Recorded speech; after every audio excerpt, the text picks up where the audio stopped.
дар доираи чорабиниҳо ба шида ба истиқболи арзанда аз 30-мин солгарди рӯзи қабули Конститутсияи Ҷумҳурии Тоҷикистон бо мақсади ташвиқи тарзи ҳаёти солим, дур будан аз зуррӯҳотҳои номатлуби ҷаҳони имрӯза, экстремизм ва терроризм, дар ин замина мустаҳкам намудани дӯстӣ миёни ҷавонон ва дар рӯҳияи ватанпарварӣ эҳтиром ба арзишҳои миллӣ тарбия намудани ҷавонон дар ноҳияи восеъ мусобиқаи кушоди бозии футболи хурд доир карда шуд.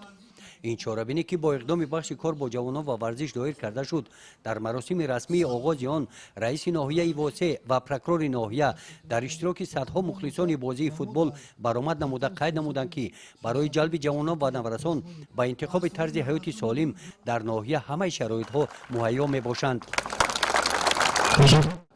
дар ин мусобиқа 20 дастаҳои футболбозон аз ҳамаи маҳаллаҳо, деҳотҳои ноҳия ҷалб гардида баъди анҷоми он дар назар аст ки беҳтаринҳо аз ҷониби бахши кор бо ҷавонон ва варзиш бо ҷом, диплом ва мукофотҳои молӣ қадрдонӣ карда мешаванд.